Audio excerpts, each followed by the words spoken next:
Donc bonjour à tous, pardon. Le sujet du jour, comme vous l'avez compris, c'est de découvrir les métiers du nucléaire. Je suis Virginie de la mission Proche Orientation et j'animerai cette session avec Karine. Nous avons aujourd'hui trois Bonjour. invités. Donc nous saluons Louise et Léna. Bonjour Louise, Léna. Et nous accueillerons également Joey. Bonjour Joey. Bonjour. Alors, merci encore à toutes les trois d'avoir accepté cette invitation.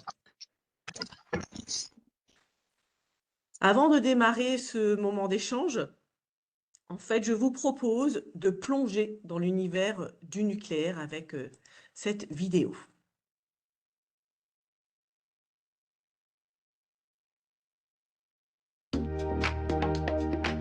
Nous avons tous besoin de nous déplacer, de communiquer, de travailler, de nous éclairer, de nous chauffer, de nous soigner, de nous régaler, de nous réveiller, de nous divertir,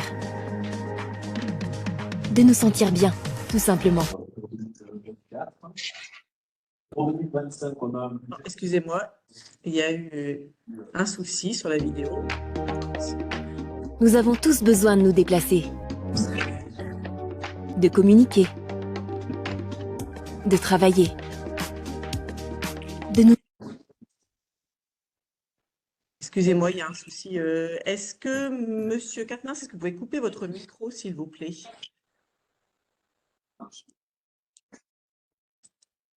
Merci.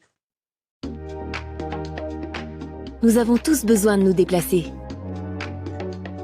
de communiquer, de travailler, de nous éclairer, de nous chauffer, de nous soigner, de nous régaler, de nous réveiller, de nous divertir, de nous sentir bien, tout simplement. Et si tous ces gestes du quotidien sont rendus possibles en France, c'est essentiellement grâce à l'énergie nucléaire. Savez-vous qu'en France, plus de 70% de l'électricité est produite avec l'énergie nucléaire? Une des énergies les moins émettrices de CO2. Avec 3200 entreprises et 220 000 collaborateurs, le nucléaire constitue la troisième filière industrielle française. Une industrie présente sur tout le territoire, qui innove et exporte. Et qui chaque jour apporte à notre quotidien une énergie vitale. L'énergie nucléaire, l'énergie du quotidien.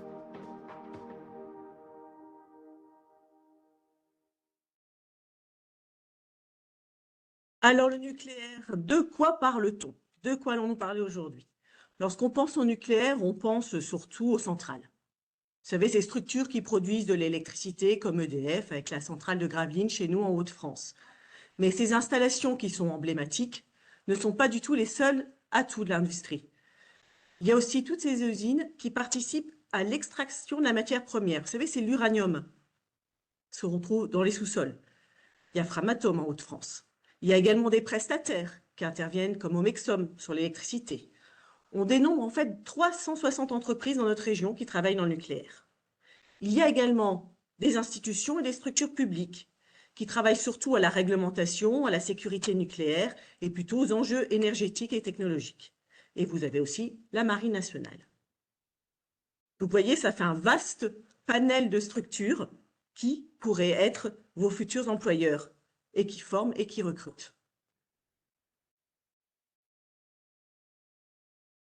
Le nucléaire, c'est une filière qui est composée donc d'ouvriers, d'ingénieurs, de techniciens hautement qualifiés et qui, au quotidien, vous avez compris, alimente le territoire en électricité.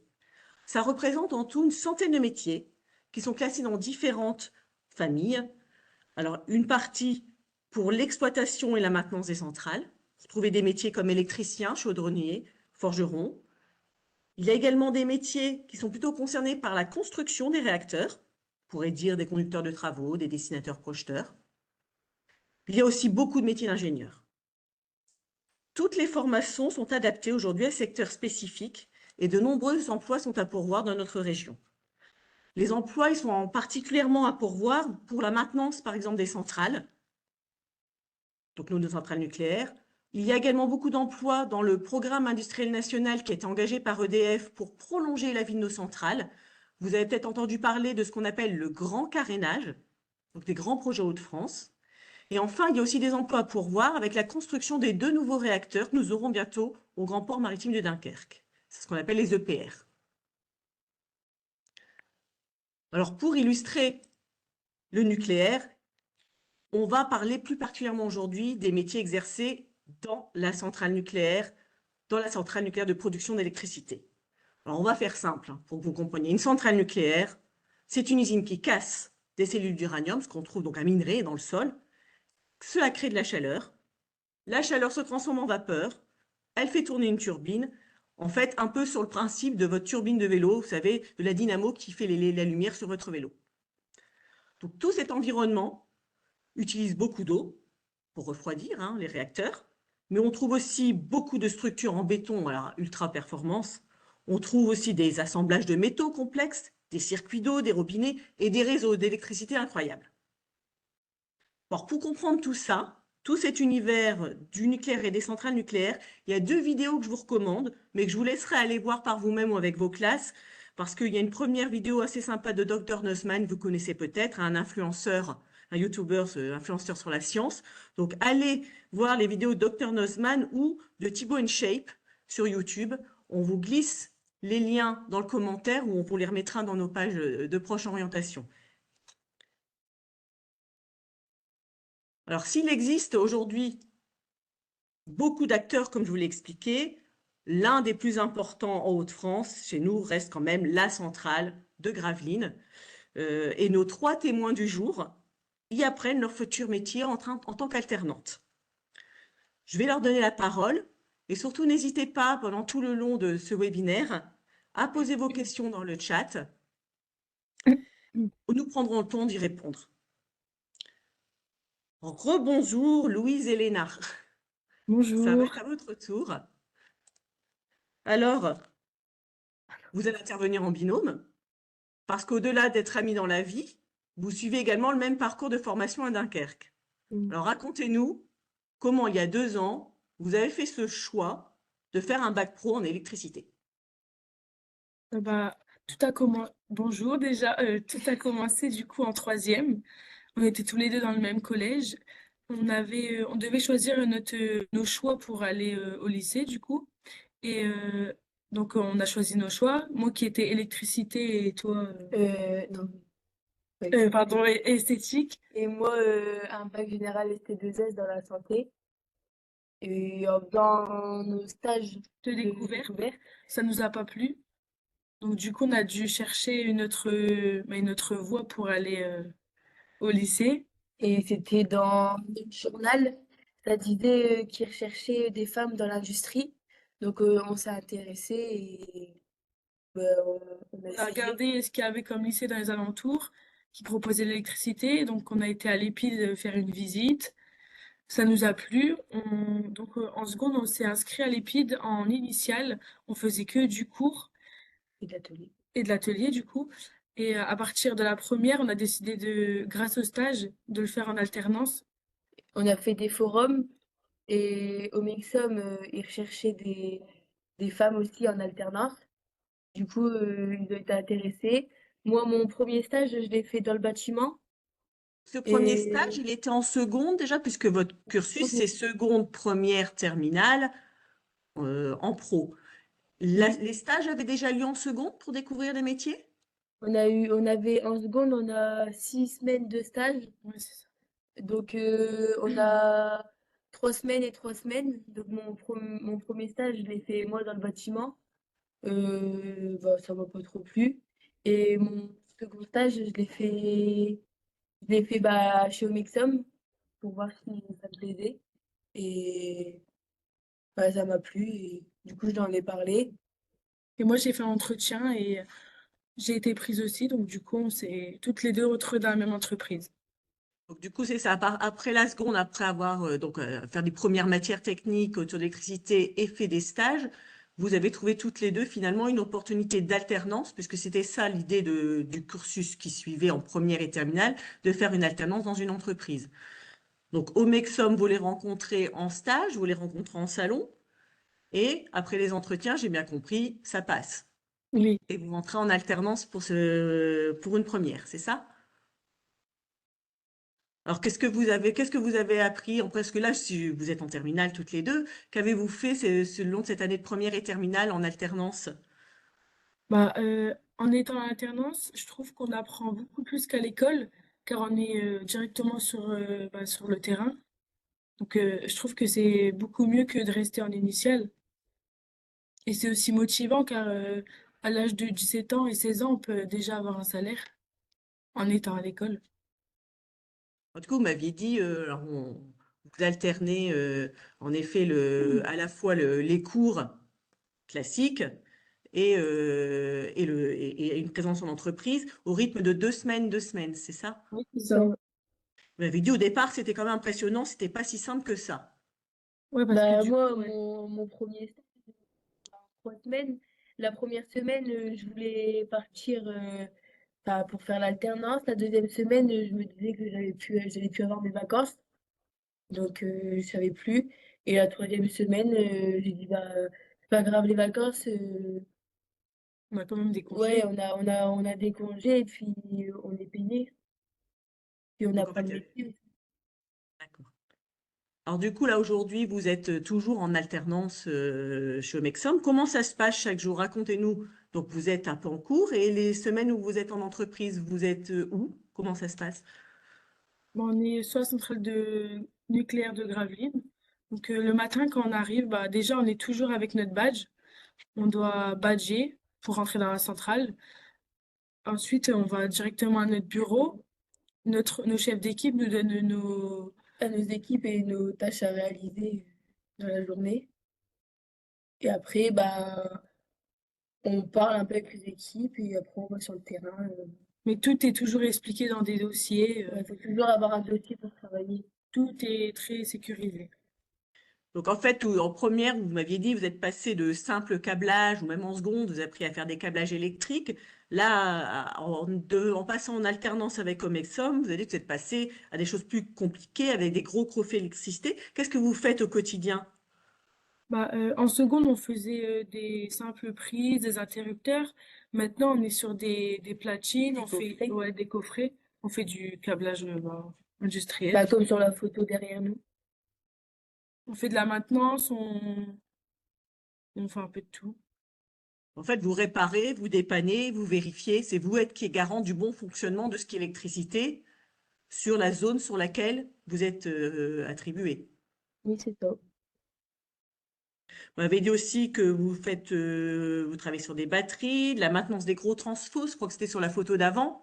Hein, on voyait que les gros transfos, ces grosses transformations électricité pour que ça arrive à un bon débit chez nous, c'est ça. Oui, Oui, c'est c'est ça. ça.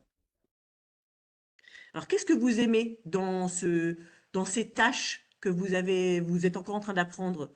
Bah, déjà, on fait jamais la même chose. Ça change tous les jours. Aussi, on n'est jamais avec les mêmes personnes et on change tous les jours d'équipe quasiment. Et on apprend tous les jours quelque chose. J'ai une question, moi. Est-ce que le rythme école-entreprise avec des diplômes, des examens en fin de cursus à préparer en même temps que d'avoir un rythme de travail, est-ce que vous avez eu besoin d'un certain temps pour vous adapter ou est-ce que c'est encore difficile aujourd'hui ou au contraire, ça a été simple pour vous? Non, bah, au début, c'était compliqué, mais à force, on s'habitue. Dans tous les cas, on est dans une classe que d'alternants. Donc, c'est pas comme en BTS, il y en a qui restent en cours, ceux qui n'ont pas d'entreprise. Et nous, quand on part en entreprise, c'est tout le monde en même temps. Donc, il n'y a pas de cours à rattraper, ni rien, donc ça va. Juste que on doit apprendre les choses 2 fois plus vite que les émissions. Ouais. Mm. Mais le fait d'être En, salarié, ouais, et on d'apprendre apprend. en pratique, ça vous fait beaucoup plus de pratique. Du coup, ça vous fait gagner du temps aussi par rapport à ceux qui restent en voie, en voie initiale peut-être. Et nous, c'est pas vraiment la même chose qu'on voit lycée, entreprise, parce que c'est nucléaire, c'est pas pareil que dans le bâtiment où c'est de l'industrie, quoi. Ok, merci. Alors, puis cette année, Ah, il y a quelque chose de on a une particulier. autre question. Ah, Comment ah, êtes-vous encadré sur le terrain? Une question de Sandrine. Comment êtes-vous encadré sur le terrain? Donc, sans doute à la On a centrale, vous avez chacune, des... on a chacune un tuteur qui est avec nous sur la centrale. Et on est toujours avec un chargé de travaux. Il y a toujours quelqu'un avec On nous. n'est jamais tout seul. De Ouais. toute façon, on n'a pas le droit d'être tout seul à la centrale. Alors cette année, en plus de l'expérience qui continue grâce au Mexom, vous avez aussi le bac à passer. Oui, en Voilà. fin d'année. Donc, voilà. Donc, vous préparez au même rythme le bac. Donc vous avez votre examen cette année et votre contrat va jusque quand? Jusqu'à août. Jusqu'à août. Et c'est quoi la suite? Comment vous imaginez continuer? On peut faire un BTS en électrotechnique. À l'EPID, ils font aussi. Donc l'idée, c'est de poursuivre vos études. Une fois le bac obtenu, on vous l'espère et on n'en doute pas que vous puissiez avoir le bac. Du coup, c'est de pouvoir continuer, du coup, toujours en alternance. Sur quel rythme là? Toujours en alternance, oui. Voilà. Parce que si j'ai bien compris, l'alternance au-delà enfin, grâce aux rémunérations, on va peut-être aussi vous permettre de passer le permis plus facilement. C'est bien ça? Bah, moi, j'ai été et j'ai dit qu'il me le fallait absolument pour me déplacer jusqu'à la centrale, même pour conduire les voitures sur site. Et je l'ai pas, je l'ai eu code et permis en un mois, à 17 ans, ouais. D'autres questions pour mesdemoiselles. Donc, questions de Grégoire. Quelle image des métiers industriels aviez-vous avant de vous y intéresser? Pour la première question. Bah, pour moi, c'était un métier d'homme, hein. Mais après, en m'y intéressant, j'ai bien aimé et ça m'a plu. Puis au début, ça peut faire peur d'être que avec des hommes, mais finalement, en fait, C'est même mieux. ouais, c'est même mieux, je trouve. C'est plus cool, je trouve. Une autre question de Grégoire. Qu'est-ce qui vous a plu dans ce secteur quand vous avez fait vos recherches? C'est manuel, il y a toujours quelque chose à faire. C'est le fait d'être dans le faire, quoi. Voilà. Une autre question encore, hein, donc un élève du collège Gérard Philippe qui demande sur quel type de batterie on travaille dans une centrale nucléaire. C'est avec mais quoi, je sais plus le nom. C'est des réacteurs, enfin, type de batterie. Peut-être vous Alors, rechargiez, peut-être vous vous occupiez de la maintenance d'appareils sous batterie? C'est parce que nous, les batteries, on les décharge pour voir si tout fonctionne bien. Des fois, ça peut prendre 1 heure, 2 heures, 7 heures, ça dépend des batteries. Et après, on les recharge et on les remet à niveau. Mais nous, on n'a pas la formation, on n'est pas habilité pour entrer dans ce local-là. Ouais, Donc, on doit toujours rester faut être habilité à juste à test. l'extérieur de la porte. oui, ça fonctionne beaucoup par les batteries qui permettent de faire fonctionner quel équipement? Quelle batterie pour quels équipements dans la centrale? Des questions pointues du collège Gérard Philippe. Oui, les Bon, en tout batteries, cas, elles il servent faut à des quoi? habilitations et peut-être inviter le collège Gérard Philippe à faire des recherches sur le site de Gravelines où j'ai mis des liens d'ailleurs, hein. J'ai mis pas mal de liens dans le chat déjà. N'hésitez pas à les copier-coller. Et une autre question de Sandrine par rapport au fait que vous imaginiez que c'était un métier d'homme. Donc du coup, vous, ça vous a attiré en tant que femme d'intégrer ce milieu. Vous vous êtes très bien intégrée dans l'entreprise. Du coup, est-ce qu'il y a la mixité parfaite homme-femme dans votre Ouais, métier ou là où vous c'est rare. travaillez? Dans le terrain, non, après, les femmes sur site sont souvent dans les bureaux. Nous, à Omexom, on n'est que 2 filles sur le terrain. D'accord, vous êtes les seuls pour l'instant, mais vous montrez le chemin. Bon. En tout cas, le secteur est prêt à vous accueillir sans souci. Vous m'avez dit que de toute façon, les tâches et le travail minutieux qui est demandé convient aussi bien aux hommes qu'aux femmes et que ça vraiment pose aucun souci, quoi. Ouais.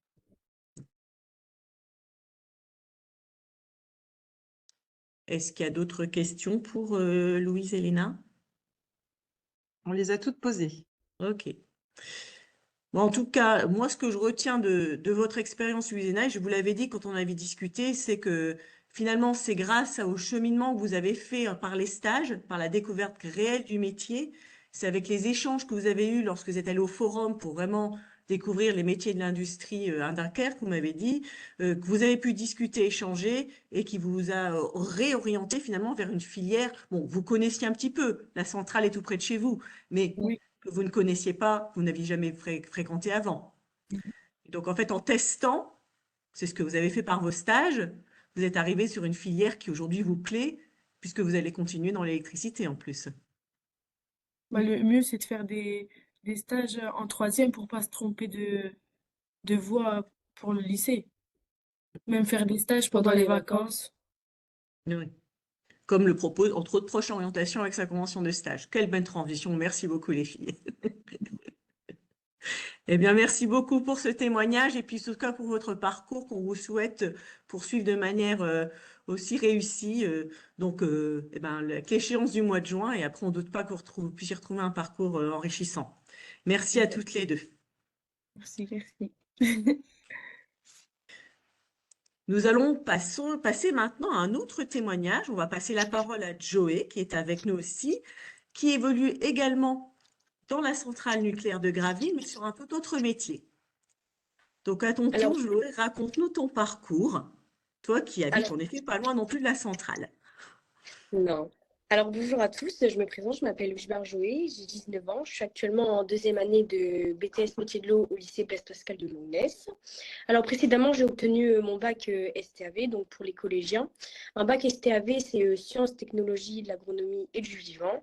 Donc, on y voit surtout de la physique-chimie et surtout de la technologie, donc c'est-à-dire le cahier des charges, les les condiments AOP, etc.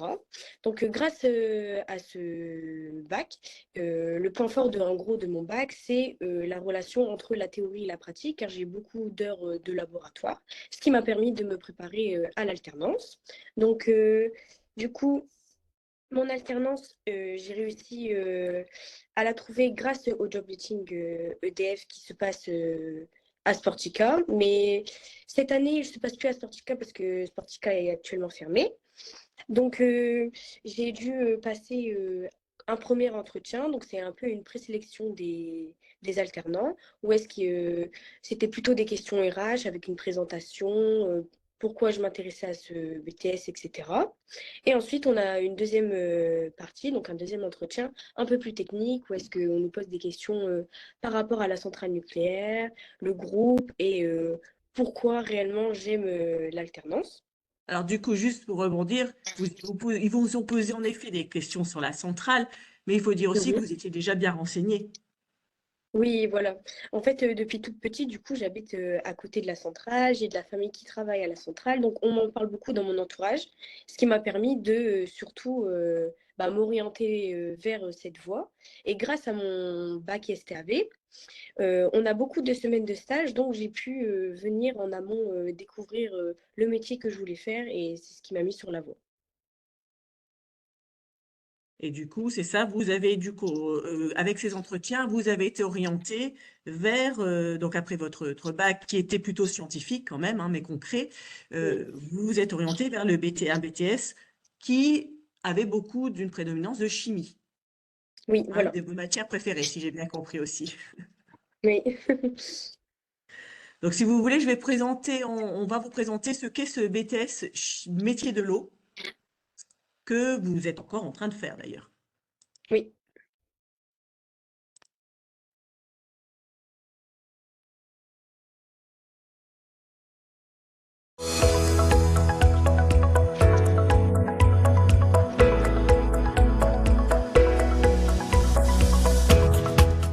BTS métier de l'eau, en fait, on va former des jeunes qui vont pouvoir intervenir après dans les 3 aspects du traitement de l'eau, à savoir le traitement de l'eau potable pour fournir une eau potable de qualité au robinet, le traitement des eaux usées, hein, une fois qu'on a utilisé l'eau dans le milieu domestique, on a mis de la pollution à l'intérieur, donc on va la retraiter avant de la rejeter au milieu naturel. Et il y a un 3e aspect qui est assez méconnu du traitement de l'eau, en fait, c'est le traitement des eaux industrielles, parce que les industries sont fortement consommatrices d'eau. En centrale nucléaire, ils vont avoir besoin d'eau déminéralisée en grande quantité. Et l'eau que les industriels utilisent, ils sont dans l'obligation de la retraiter pour la rejeter dans le milieu naturel pour éviter de polluer celui-ci. Alors, les matières qui sont enseignées aux étudiants, donc on va avoir le génie des procédés, donc on va étudier vraiment les procédés de traitement qui vont permettre de dépolluer une eau ou alors de la rendre potable. Donc il y a aussi une grande partie au niveau des analyses physico-chimiques, c'est-à-dire que traiter de l'eau c'est bien, mais il faut être capable de mesurer une pollution avant le traitement et remesurer cette même pollution après le traitement. Donc grosse partie d'analyse physico-chimique, grosse partie d'analyse microbiologique. Il va y avoir tout ce qu'il va y avoir autour du procédé de traitement, c'est-à-dire la circulation des fluides dans une unité de traitement, donc l'étude des pompes, des réseaux hydrauliques, des réseaux d'assainissement, qui fait partie intégrante du traitement de l'eau, et tout ce qui est automatisation des procédés, c'est-à-dire que maintenant vous allez avoir un apprenti qui va être responsable de 2 ou 3 stations d'épuration. Donc elles vont fonctionner en mode automatique avec un ordinateur qui va les piloter. Et le technicien, il sera uniquement appelé donc, en cas de problème, en cas de souci sur cette intervention pour remettre le traitement en place. En fait, Joé, au quotidien aujourd'hui, donc vous êtes en BTS métier de l'eau, comme on vient de le voir, en alternance entreprise 2 semaines, 2 semaines, c'est bien ça? Oui, Donc 2 semaines à Saint-Omer, c'est ça, Saint-Omer, et 2 oui, voilà. semaines, alors vous êtes au service performance chimie environnement à la centrale. Expliquez-nous ce que vous faites. Alors du coup, dans mon métier, j'ai l'impression d'avoir 3 métiers parce qu'on a 3 différents lieux où est-ce qu'on travaille. Donc il y a le ban, le secondaire et le laboratoire. Donc au niveau du secondaire, c'est tout ce qui permet de contrôler les automates chimiques, donc c'est-à-dire qu'on contrôle le sodium, l'hydrazine, etc. On essaye d'avoir un pH de moindre corrosion pour faire perdurer la centrale et allonger sa durée de vie. Ensuite, on a le laboratoire où est-ce qu'on réalise toutes les analyses de laboratoire. Donc, où est-ce qu'on analyse le sodium, on analyse tout ce qui est aluminium, zinc, magnésium, etc. Ensuite, on fait tout ce qui est silice, donc qui est en rapport aussi avec mon projet de BTS. Et ensuite, on a la partie ban, où est-ce qu'on est vraiment au cœur de la radioactivité. Donc, c'est là où est-ce que on analyse aussi le sodium, etc. Mais c'est surtout des activités qui ont des risques chimiques et radiochimiques. Voilà. Donc, ce qui vous plaît, on l'a compris. De toute façon, c'était déjà ce que vous aimiez au lycée, c'est la chimie Oui, voilà. et l'analyse, donc en tout cas donc des eaux en particulier à la centrale. Oui. Là, On a une question. vous m'avez dit qu'en fait, progressivement, pendant les 2 années d'alternance, vous avez changé de secteur et changé de projet par rapport au BTS, et aujourd'hui, vous allez évoluer vers la zone contrôlée. C'est bien ça? Oui, voilà. Donc, c'est-à-dire que c'est des zones plus sécurisées sur la centrale, on vous demande des choses encore plus techniques à la fin de votre BTS. Oui, voilà. C'est surtout pour monter en compétences et découvrir vraiment la panel d'activités qu'on a.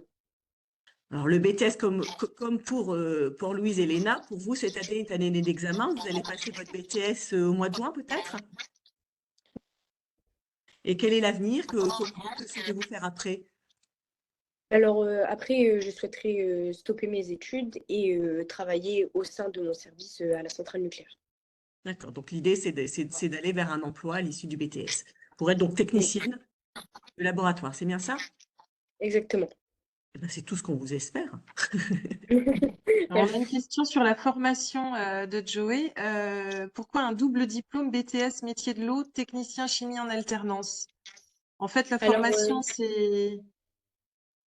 Alors, ma formation, du coup, c'est mon BTS chimie, enfin mon BTS métier de l'eau, mais mon poste au travail, c'est technicien chimie. Voilà. Il y a la formation et il y a l'intitulé du poste. Merci. Voilà.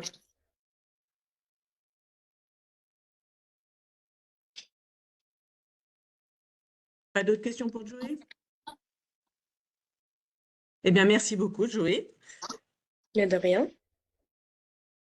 Alors, pour résumer un peu cette partie de webinaire, quelles sont les 3 bonnes raisons de faire carrière dans le nucléaire? Vous l'avez compris, il y a beaucoup de postes à pourvoir avec les nouveaux réacteurs, avec la maintenance des centrales. Et sachez rien que pour la rentrée 2025, EDF, à lui seul, cherche une centaine d'apprentis, donc de bac à bac+5. Vraiment de belles opportunités. Le nucléaire, c'est également une filière qui est accessible à tous, que vous ayez du CAP au bac+6, il y a des postes à tout niveau. Et enfin, l'industrie nucléaire, elle est en pleine mutation technologique. Elle utilise la réalité virtuelle, la data science, la robotique. Ils utilisent des drones d'investigation pour surveiller les installations. Ils utilisent l'IA dans la maintenance. Vous voyez, c'est très moderne. Donc, il y a tout intérêt aussi à participer à ce secteur avec sa mutation technologique. Autre parcours que ceux de Louise, Léna et Joé, des parcours qu'elles nous ont présentés. Voici d'autres exemples de formation également que vous pouvez suivre pour aller dans ce secteur du nucléaire, des exemples de parcours.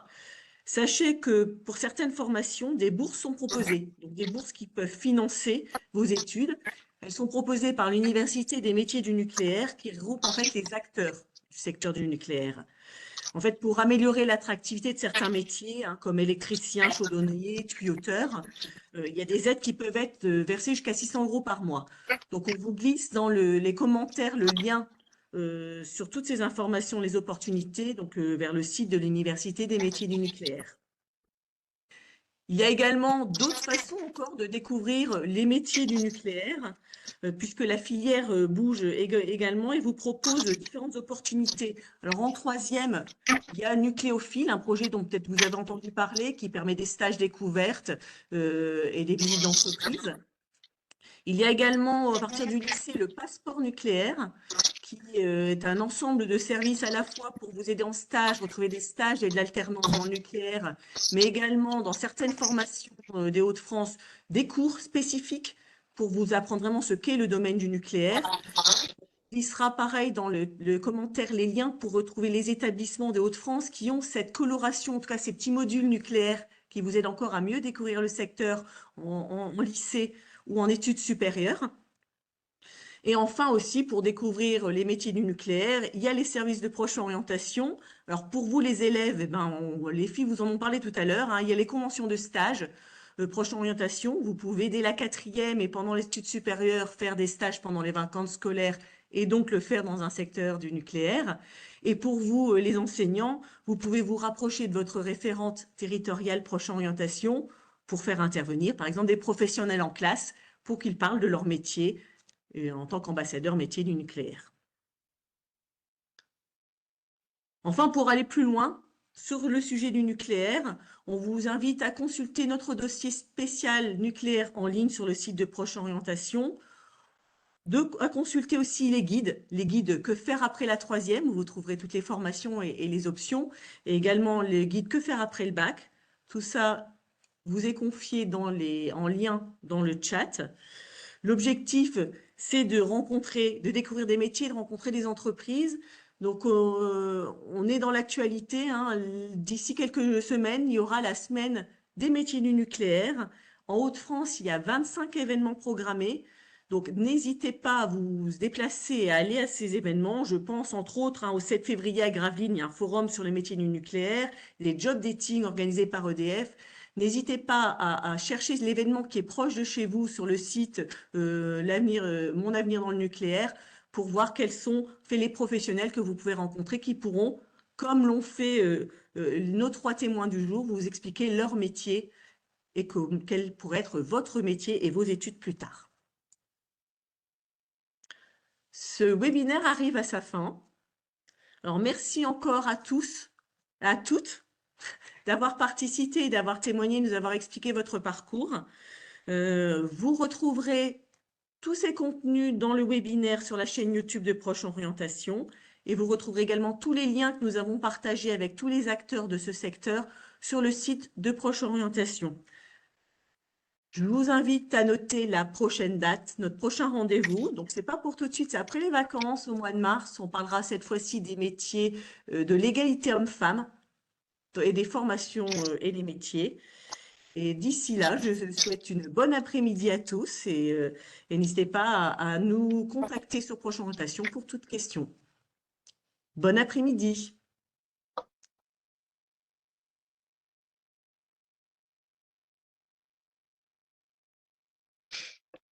Merci encore à noter moi.